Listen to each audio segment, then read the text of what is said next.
মুসলমান বন্ধুরা আমার, কুরবানি শুধু আমাদের সময় এটা শুরু হয়েছে এমনটি নয়। পয়গম্বর আদম আলাইহিস সালামের সন্তান হাবিল এবং কাবিল, নাম কি বলেন তো? হাবিল এবং কাবিলের সময় থেকেই কুরবানির সূচনা শুরু হয়ে যায়, কুরবানি শুরু হয়। ওই সময়ের কুরবানি আর এখনকার কুরবানির ভিতরে পার্থক্য আছে। সেই সময়ের কুরবানি খাওয়ার মতো কোনো বিধান ছিল না, অথচ মহান আল্লাহ তাআলা এখন যে সমস্ত বিধান আল্লাহ তাআলা দিয়েছেন কুরবানি করার জন্য, আপনারা বলেন তো খাওয়ার বিধান দিয়েছেন কে? মহান আল্লাহ তাআলা ডাক দি বলেন, আল্লাহ তাআলা ডাক দি तमाम বিশ্ববাসীকে ডাক দি বললেন, ওয়ালিকুল্লি উম্মাতিন জাআলনা মানসাকান লিয়াযকুরু ইসমাল্লাহি আলা মা রাযাকাহুম মিন বাহিমাতিল আনআম। জবান খুলে পড়েন আল্লাহু আকবার। মহান আল্লাহ তাআলা সূরা হজ 34 নম্বর আয়াতি কারীমার ভিতরে আল্লাহ তাআলা ডাক দিয়ে বলেন, ওয়ালিকুল্লি উম্মাতিন জাআলনা মানসাকাল লিয়াযকুরু ইসমাল্লাহ।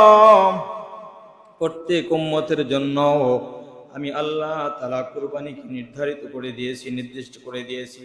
লিয়াযকুরু ইসমাল্লাহ আলা মা রাযাকাহুম, যাতে করে তারা নির্দিষ্ট কিছু দিনে নির্দিষ্ট বস্তুকে জবাই করার মাধ্যমে, কুরবানি করার মাধ্যমে তারা যেন আমি আল্লাহর নাম স্মরণ করে। আল্লাহু আকবার বলেন। তাহলে বোঝা গেল কুরবানি করার উদ্দেশ্যই হলো আল্লাহ তাআলার সন্তুষ্টি। কথা বলেন ঠিক কিনা?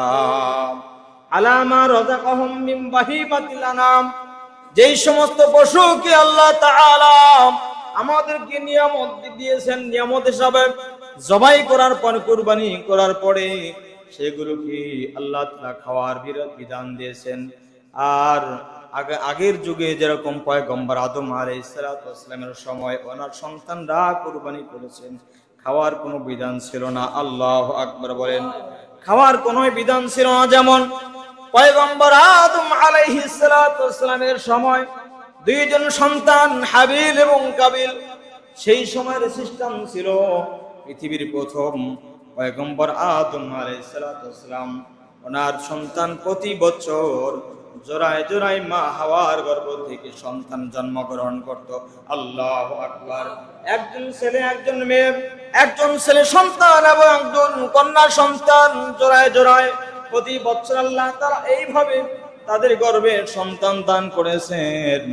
আল্লাহ তাআলা যখন ওই সন্তান যখন জন্মগ্রহণ করলো, আগের যে প্রথম একসাথে যে সন্তান, ছেলে সন্তান মেয়ে সন্তান জন্মগ্রহণ করেছেন, আগের পক্ষের ছেলের সঙ্গে পরের পক্ষের মেয়ে, পরের পক্ষের ছেলের সঙ্গে আগের পক্ষের মেয়ে, এরকম ভাবে আল্লাহ তাআলা বিবাহের বিধান দিয়েছে। আল্লাহু আকবার বলেন। যখন মহান আল্লাহ তাআলা আদম আলাইহিস সালামকে বললেন, ও আদম, তোমার সন্তানরা যখন উপযুক্ত হয়ে যায়, বিবাহের উপযুক্ত হয়ে যায়, এই সময় তুমি তোমার সন্তানদেরকে বিবাহ শাদী দিয়ে দাও।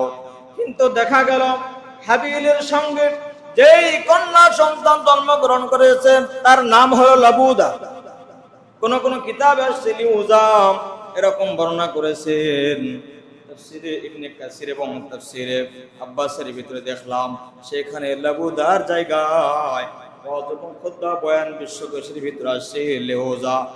এরকম ভাবে আল্লাহ তাআলা যখন জোড়ায় জোড়ায় সন্তান দান করলেন, হাবিলের সঙ্গে যেই বোন জন্মগ্রহণ করলেন সেই বোনের নাম হলো লাবুদা, আর কাবিলের সঙ্গে যেই বোন জন্মগ্রহণ করেছে তার নাম হলো আকলিমা। আল্লাহু আকবার বলেন।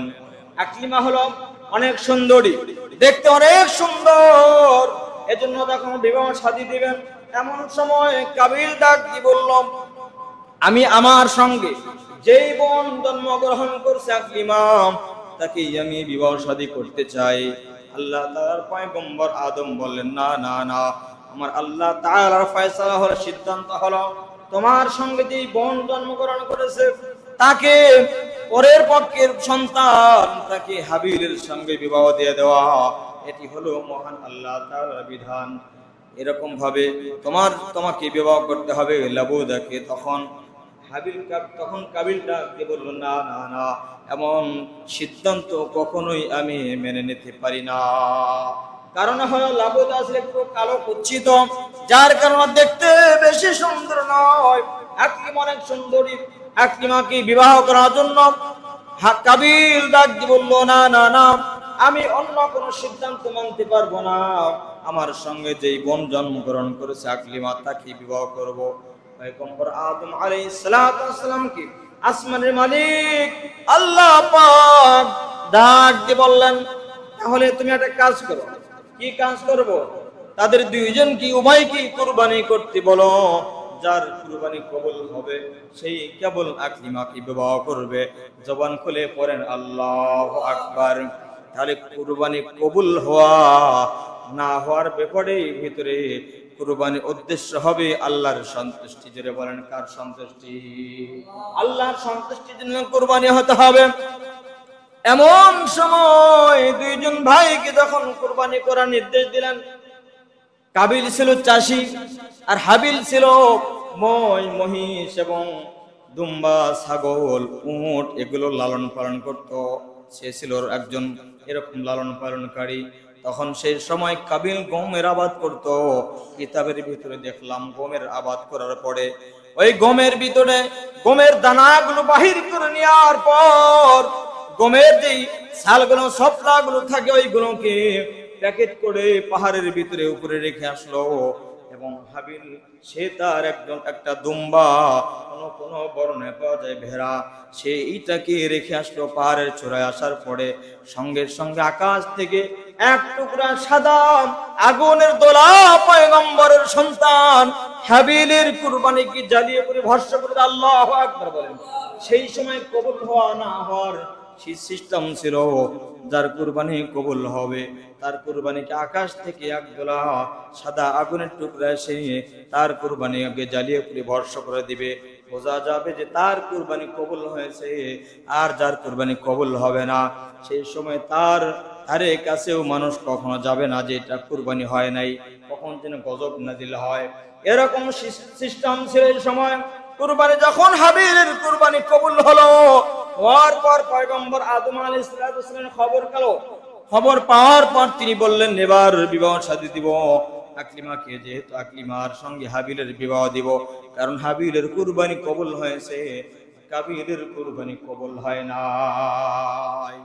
এরকম সিদ্ধান্ত যখন নিল, কাবিল ডাক দিয়ে বলল, না না না, এমন সিদ্ধান্ত আমি মানি না। আমার কুরবানি কবুল হোক অথবা না হোক, আমি আকলিমাকে বিবাহ করব। কারণ তোমার কুরবানি কবুল হয়েছে, তুমি যদি আকলিমাকে বিবাহ করো তোমার সন্তান আসবে, সুন্দর দেখতে সুন্দর হবে, সন্তানগুলো সুন্দর সুন্দর সন্তান জন্মগ্রহণ করবে। আমার সন্তান আমি যদি লাবুদাকে বিবাহ করি তাহলে সন্তানগুলো কালো কুচ্ছিত হবে, দেখতে অসুন্দর লাগবে। তোমার সন্তানরা আমার সন্তানদের উপর বড়াই করে চলবে, বাহাদুরি দেখাবে, এটা কখনোই আমি মেনে নিতে পারি না।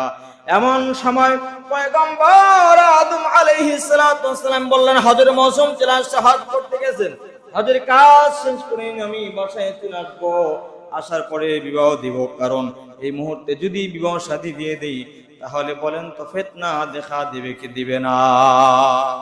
ফিতনা দেখা দিবে। সুতরাং এটা এখন নয়, আমার হজের কাজ সেরে তারপরে এসে বিবাহ শাদী দিয়ে দিব। জবান খুলে পড়েন আল্লাহু আকবার, আল্লাহু আকবার। মুসলমান বন্ধুরা আমার, এবার যখন কাবিলের কুরবানি কবুল হয় নাই, কিতাবের ভিতরে সূরা মাইদার ভিতরে আছে মহান আল্লাহ তাআলা বলেন, ওয়াতুলু আলাইহিম নাবা আবনাই আদম বিল হাক্কি ইয ক্বাররাবা কুরবানান ফাতুকবিলা মিন আহাদিহিমা ওয়া লাম ইতাকাব্বাল মিনাল আখার। আল্লাহু আকবার বলেন, আল্লাহু আকবার। পয়গম্বর আদমের দুইজন সন্তান হাবিল এবং কাবিল দুইজন যখন কুরবানি করলো, ইয ক্বাররাবা কুরবানা, দুইজন ভাই যখন কুরবানি করলো, ফাতুকবিলা মিন আহাদিহিমা, দুই ভাইয়ের ভিতরে থেকে একজনের কুরবানি যিনি কবুল করেছেন, আওয়াজ করে বলেন তো তিনি কে? মহান আল্লাহ তাআলা বলেন, দুইজন ভাইয়ের ভিতরে হাবিলের কুরবানি কবুল হলো, ওয়ালাম ইতাকাব্বাল মিনাল আখার, দ্বিতীয় জনতা অর্থাৎ কাবিলের কুরবানি কবুল হলো না। যখন কুরবানি কবুল হয় নাই, কাবিলের কুরবানি কবুল হয় নাই, সঙ্গে যখন বিবাহ শাদী নিয়ে দ্বন্দ্ব দেখা দিল, এমন সময় কাবিল বলতেছে তার ভাই হাবিলকে, অবশ্যই অবশ্যই আমি তোমাকে হত্যা করব, কারণ আমার কুরবানি কবুল হয় নাই। আমার কুরবানি যেহেতু কবুল হয় নাই, আমি এখন তাকলিমাকে বিবাহ করতে পারবো না, তাহলে আমি তোমাকে হত্যা করে হলেও আমি আমার বোন আকলিমাকে বিবাহ করব না। আউযুবিল্লাহ। এবার হাবিল ডাক দিয়ে বলতেছেন, ক্বালা ইন্নামা ইয়াতাকাব্বালুল্লাহু মিনাল মুত্তাকিন। মহান আল্লাহ তাআলা ডাক দিয়ে বললেন, তখন হাবিল ডাক দিয়ে বলল, ক্বালা ইন্নামা ইয়াতাকাব্বালুল্লাহু মিনাল মুত্তাকিন। আমার আল্লাহ তাআলা আমার কুরবানি কবুল করেছেন, কারণ হলো মিনাল মুত্তাকিন, আল্লাহ তাআলা কেবলমাত্র মুত্তাকিনদের কুরবানি কবুল করে থাকে। আল্লাহু আকবার বলে। মুত্তাকি মানে হলো আল্লাহর ভয় যাদের অন্তর আছে। কার ভয় বলেন তো? আল্লাহ তাআলার ভয় যাদের অন্তর আছে, কেবলমাত্র তাদের কুরবানি কবুল হবে। তাহলে বোঝা গেল যাদের ভিতরে তাকওয়া নাই তাদের কুরবানি কবুল হবে না, এটা স্পষ্ট প্রমাণ হয়ে গেল। তাহলে আপনার আমার কুরবানি যেন হয় আল্লাহর সন্তুষ্টির জন্য, আল্লাহর ভয়ে যেন হয়। সুতরাং গোশত খাওয়ার উদ্দেশ্যে আর মানুষকে লোক দেখানোর উদ্দেশ্যে যেন আপনার আমার কুরবানি না হয়, অবশ্যই আল্লাহ তাআলার সন্তুষ্টির জন্য যেন কুরবানি হয়। আমিন বলেন আমিন। আমাদের সন্তুষ্টি, আল্লাহ তাআলার সন্তুষ্টির জন্যই আমাদের কি হবে? কুরবানি করতে হবে। মুসলমান বন্ধুরা আমার, দীর্ঘ আলোচনা। আল্লাহ তাআলার পয়গম্বর আদম আলাইহিস সালাতু ওয়াস সালামের সন্তান হাবিল ডাক দিয়ে বলল, কেবল মুত্তাকিদের কুরবানি আল্লাহ তাআলা কবুল করে থাকেন, যারা মুত্তাকি নয় তাদের কুরবানি কখনো কবুল হবে না। লাইম বাসাত্তা ইলাইয়া ইয়াদাকা লিতাকতুলানি মা আনা বিবাসিতি ইয়াদিয়া ইলাইকা লিয়াকতুলাক। আল্লাহু আকবার বলেন। হাবিল কাবিলকে ডাক দিয়ে বলতেছেন, আল্লাহর কসম করে বলি, তুমি যদি আমাকে হত্যা করার জন্য তোমার হাতকে প্রসারিত করো, আমাকে হত্যা করতে চাও, লিতাকতুলানি মা আনা বিবাসিতি ইয়াদিয়া ইলাইকা লিয়াকতুলাক, আমি কখনোই তোমাকে হত্যা করব না। তুমি আমাকে হত্যা করতে পারো তোমার স্বার্থের জন্য, তাকে বিবাহ করার জন্য তুমি আমাকে হত্যা করে তাকে বিবাহ করতে পারো, তবে আমি বলি সেটি হলো তোমাকে আমি কখনোই হত্যা করব না। তুমি আমাকে করলে করতে পারো, কিন্তু আমি হত্যা তোমাকে কখনোই করব না। কারণ হলো, কেন করব না? ইন্নী আখাফুল্লাহ রাব্বাল আলামিন।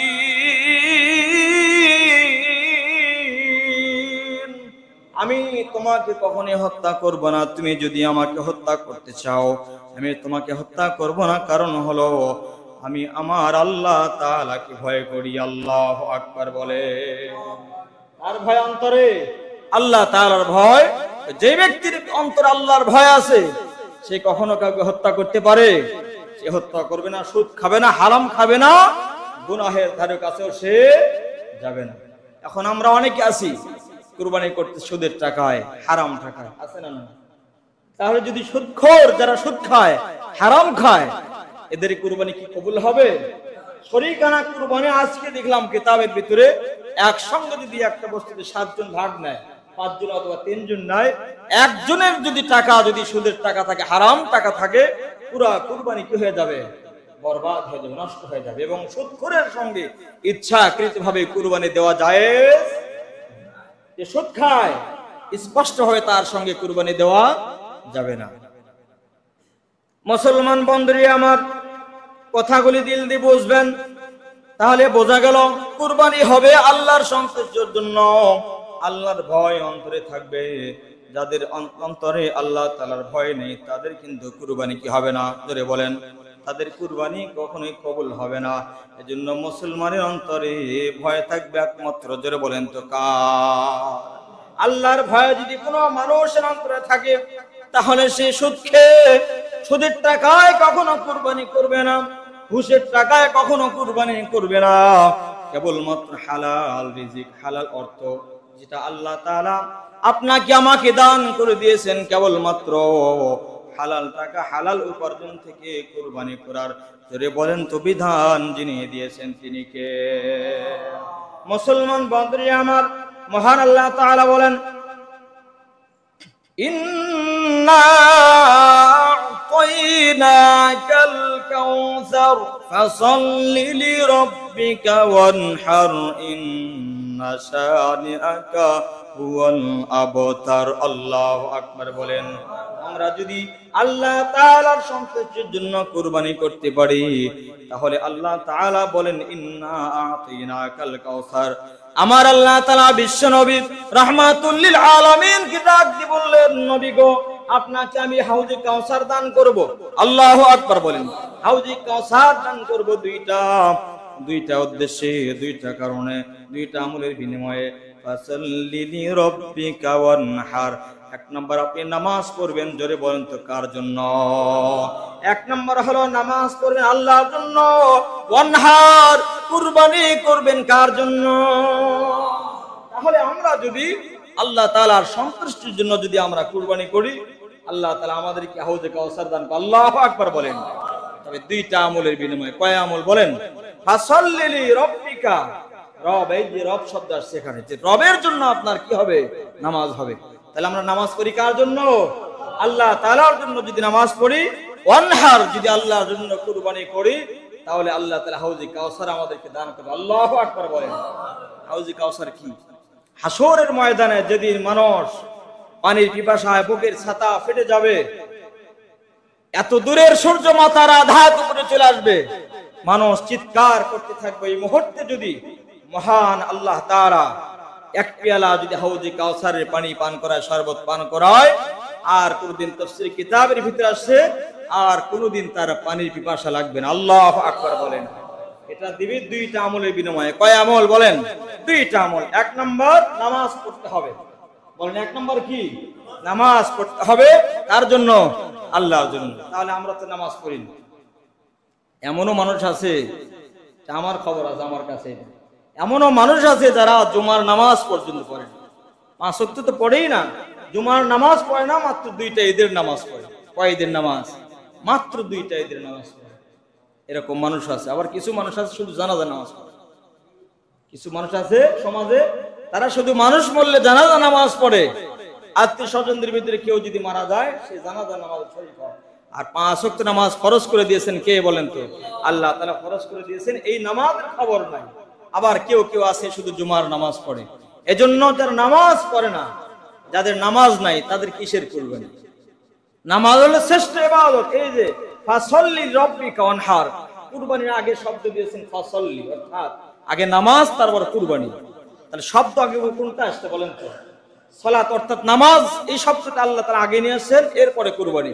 তার মানে বোঝা গেল আগে নামাজ। আগে কি বলেন? আগে নামাজ। হাসরের ময়দানেও যেটা সর্বপ্রথম হিসাব হবে, সেটা কিসের হিসাব? আউয়ালু মা ইউহাসাবু বিহিল আবদু ইয়াউমাল কিয়ামাতিস সালাহ। হাসরের ময়দানে সর্বপ্রথম হবে নামাজের হিসাব। কিসের হিসাব? নামাজের হিসাব। যার নামাজ সুন্দর, তার হাসর সুন্দর, তার কবর সুন্দর, সব জায়গায় সুন্দর হবে ইনশাআল্লাহ। জবান খুলে পড়েন আল্লাহু আকবার। নামাজের প্রতি যত্নবান হন। নামাজ যদি সুন্দর হয়, অবশ্যই অবশ্যই আপনার সব কিছু কি হবে? সুন্দর হবে ইনশাআল্লাহ। মুসলমান বন্ধুরা আমার, যেই কথাগুলো বলতেছিলাম, 2 নম্বর আনহার, কুরবানি করা। কুরবানি শুধু জবাই করা গরু, মহিষ আর দুম্বা, ছাগল, এগুলো কুরবানি। ভেড়া কুরবানি নয়। কুরবানি আরেকটা বিষয় আছে, সেটি হলো আল্লাহর দ্বীনের জন্য আপনার আমার সম্পদ, অর্থ সম্পদ সবকিছু কি কুরবানি দেওয়ার বিধান দিয়েছেন কে? আমরা তো মনে করি বছরে বছরে শুধু গরু, মহিষ, উট, দুম্বা, ছাগল কুরবানি করব, কুরবানি হয়ে গেল, তাই নাকি? কখনো যদি ইসলামের প্রয়োজন, যদি অর্থের প্রয়োজন হয়, সেই সময় আপনার অর্থ দেওয়ার নামও কুরবানি। আল্লাহু আকবার বলেন। কখনো যদি রক্ত দেওয়ার প্রয়োজন হয়, রক্ত দেওয়াটাও কুরবানি। সুবহানাল্লাহ পড়েন। এজন্য আপনার আমার জীবন, জান, মাল সব কিছু কার জন্য? আল্লাহর রাস্তায় বিলিয়ে দেওয়ার নাম হলো কুরবানি। আল্লাহর রাস্তায় আমার আপনার সবকিছু বিলিয়ে দেওয়ার নাম কি? কুরবানি। এটি হলো কুরবানি। শুধু গরু কুরবানি, ছাগল কুরবানি দিলেন, অথচ ইসলামের বিরুদ্ধে নাস্তিকরা উঠে পড়ে লাগছে, একটা প্রতিবাদও করলেন না, আগের পক্ষে একটু কথাও বললেন না। আপনার সম্পদ বৃদ্ধি করার ব্যাপারে আপনার কোনো অলসতা নাই, ইসলামকে টিকিয়ে রাখার জন্য, ইসলাম প্রতিষ্ঠিত করার জন্য আপনার কোনো চেষ্টা নাই। শুধু বছরে বছরে কুরবানি করলেন, এইটার নাম কুরবানি নয়। অর্থ সম্পদ, ধন সম্পদ সবকিছু, আপনার জান মাল সবকিছু কার জন্য বলেন? আল্লাহ তাআলার জন্য। মুসলমান বন্ধুরে আমার, আল্লাহ তাআলা বলেন, কুল ইন্না সলাতি ওয়া নুসুকি ওয়া মাহইয়ায়া ওয়া মামাতি লিল্লাহি রাব্বিল আলামিন। মহান আল্লাহ তাআলা ডাক দিয়ে বললেন, কুল ইন্না সলাতি, নবী আমার আপনি বলেন, ইন্না সলাতি, নিশ্চয় আমার নামাজ, অনুসুকি আমার কুরবানি, অমাহইয়া আমার জীবন, অমামাতি আমার মরণ, লিল্লাহি রাব্বিল আলামিন কেবলমাত্র আমার রবের জন্য। আল্লাহু আকবার বলেন। তাহলে আমার নামাজ, আমার কুরবানি, আমার জীবন মরণ সব কিছু কার জন্য? আল্লাহ তাআলার জন্য। এই জীবনের মালিক কে বলেন তো? আল্লাহ। দুনিয়াতে যা কিছু আমরা দেখতেছি, এই জন্য মানুষ যখন এটা বোঝার জন্য ছোট্ট একটা উদাহরণ দিই আপনাদেরকে। মানুষ যখন মৃত্যুবরণ করে, কি করে বলেন তো? মৃত্যুবরণ করে, সেই সময় দেখবেন যখন সর্বপ্রথম মৃত্যুবরণ করে, করার পরে আগে ঘর থেকে বের করে। কথা বলেন ঠিক কিনা? ঘর থেকে বের করে, তখন লোকটা, ওই মৃত্যু মানুষটা তখন বলতে, আমাকে কেন ঘর থেকে বের করতেছো, টেনে হিস্ট্রি কেন বের করছো? তখন মৃত্যু লোকটার ভাষা বোঝার মতো ক্ষমতা আমাদের নাই। ঘর থেকে বের করো, এরপরে ঘর থেকে বাহির করার পরে আঙ্গিনে নিয়ে যায়, নিয়ে যাওয়ার পর সেখানে গোসল করে, সেখানে যাওয়ার পরে আবার চকলেটের মতো পেঁচায়। ঠিক কথা বলেন ঠিক কিনা? চকলেটের মতো যখন পেঁচায়, পেঁচিয়ে যখন কবরে রাখা হয়, নিয়ে যাওয়া হয়, রাখার পরে যখন তার কবরে রাখার পরে দুইটা বান্ধন, মুখের বান্ধনটা খুলিয়ে দিয়ে তারপর যখন এভাবে রাখা হয়, সেই বান্দা বড় অসহায় হয়ে যায়। কি হয়ে যায় বলেন তো? বড় অসহায়। বোঝা গেল দুনিয়াতে যা কিছু আছে, ধন সম্পদ, নারী বাড়ি গাড়ি সব কিছুই আমাকে আপনাকে ছেড়ে যেতে হয়। তার মানে বোঝা গেল দুনিয়ার কোনো কিছু আমার নয়, এগুলো সবকিছু কার? আল্লাহ তাআলার। তবে হ্যাঁ, আপনি দুনিয়াতে এই যে ইসলামের জন্য, দিন কায়েমের জন্য যে আন্দোলন করলেন, চেষ্টা করলেন, ইসলামের জন্য অর্থ সম্পদ দান করলেন, কেবলমাত্র এটা হবে আপনার, কেবলমাত্র এটা হবে কার? আমার। এছাড়া আমার বলতে কোনো জিনিস, ইসলামের জন্য, দ্বীনের জন্য, কোরআনের জন্য, রাসূলের জন্য যা কিছু করবেন এটা হলো আপনার। আর যা কিছু দুনিয়ার জন্য করবেন, এটা সব কিছু বরবাদ হয়ে যাবে, কোনো কিছু আপনার নয়। এই যে কবরে যায় মানুষ বড় অসহায়, কাফনের কাপড়ে যায়, সামান্য কোনো কিছু কাফনের কাপড়, 3 টুকরো কাফনের কাপড়, এটাও কি হয়ে যায়? নষ্ট হয়ে যায়। হাড্ডি গোস্ত সব কিছু মাটির সঙ্গে মিশিয়ে যায়। তার মানে বোঝা গেল আমার বলতে কোনো জিনিস নাই, সব কিছু আল্লাহ তাআলা। সব কিছু কার? আল্লাহ তাআলা। এই জন্য জীবন সুন্দর করেন, আমল সুন্দর করেন, তাহলে দেখবেন কবরে যাওয়ার সাথে সাথে যেটা আপনার, যেটা আপনার, যেটা আমার, এইটাই কেবলমাত্র কাজে আসবে। দুনিয়ার ধন সম্পদ এটা যদি আল্লাহর জন্য কাজে লাগানো যায়, তাহলে কেবলমাত্র এই সম্পদটা আপনার। সুবহানাল্লাহ পড়েন। মুসলমান বন্ধুরা আমার, যেহেতু কুরবানি আলোচনা করতেছিলাম, বিশ্ব নবীর হাদিসের ভিতরে আসছে কুরবানি কেবলমাত্র, জোরে বলেন তো, কার সন্তুষ্টির জন্য হবে? আল্লাহর সন্তুষ্টির জন্য। যেহেতু এটা আল্লাহ তাআলা দান করে দিয়েছেন, আমল আমরা করব, জোরে বলেন তো কার জন্য? বিশ্ব নবীর হাদিস শুআবুল ঈমান 9 নম্বর খণ্ড 448 নম্বর হাদিসের ভিতরে, আন আয়েশা আন্না নবী সাল্লাল্লাহু আলাইহি ওয়াসাল্লাম قال ما عمل ابن آدم عملا يوم النهار أحب إلى الله من هراق الدم فإنه لا يأتي يوم القيامة في قرنه ما عليها قرنها وأشعارها وأطلافها وإن الدم ليقع من الله بمكان قبل أن يقع بالأرض فتيبوا بها نفسا। জোরামান জবান খুলে পড়েন আল্লাহু আকবার। কুরবানির দিন বিশ্বে বলেন, যেই বান্দা আল্লাহর সন্তুষ্টির জন্য কুরবানি করে, সেই বান্দার সেই বস্তু কুরবানি করার আগে আগে তার এরকম ভাবে কুরবানি করার সঙ্গে সঙ্গে ওই বস্তুর কুরবানির বস্তুর রক্ত জমিনে পড়ার আগে আগে তার হাড্ডি, তার রক্ত, গোশত, মাংস সব কিছুই আল্লাহ তাআলার দরবারে পৌঁছে যায়। তবে যদি আল্লাহর সন্তুষ্টির জন্য হয় তাহলে কুরবানি করার সঙ্গে সঙ্গে কুরবানির বস্তুর অঙ্গ প্রত্যঙ্গ সব কিছু পৌঁছে যাওয়ার অর্থ হলো এর সওয়াবগুলো কার কাছে পৌঁছে যায়? আল্লাহ তাআলার কাছে পৌঁছে যায়। বিশ্বনবী রাহমাতুল আলামিন বলেন, عن أبي هريرة رضي الله تعالى عنه عن رسول الله صلى الله عليه وسلم قال من وجد ساعة فلم يضع فلا يقربن مصلانا। যার সাধ্য আছে কুরবানি করার মতো অর্থ সম্পদ আছে, সেই ব্যক্তি যদি কুরবানি ওয়াজিব, কুরবানি যার উপর কুরবানি ওয়াজিব হয়ে গেছে এমন ব্যক্তি যদি কুরবানি না করে সে যেন ঈদগাহের মুসল্লায় না আসে। নাউযুবিল্লাহ, আওয়াজ করে বলেন নাউযুবিল্লাহ।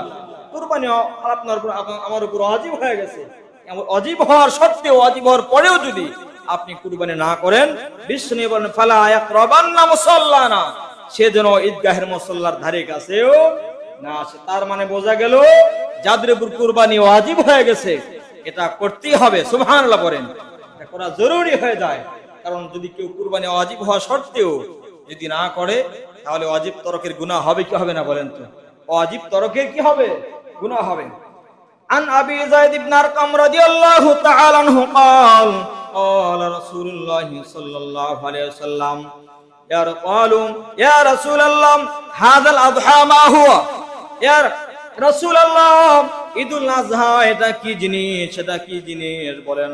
قال سنة أبيكم إبراهيم, এটা হলো পয়গম্বর ইব্রাহিম আলাইহিস সালাতু ওয়াস সালামের সুন্নাহ। আল্লাহু আকবার বলেন। সাহাবীরা জিজ্ঞাসা করেন ক্বালু মালা নামিন, এই কুরবানির দেওয়ার দ্বারা আমাদের কি ফায়দা? বুঝলাম সুন্নাত আবিকুম ইব্রাহিম, এটা ইব্রাহিম পয়গম্বরের সুন্নাত, তবে এটার মাধ্যমে আমাদের কি উপকার হবে, এটার মাধ্যমে আমাদের কি ফজিলত আছে?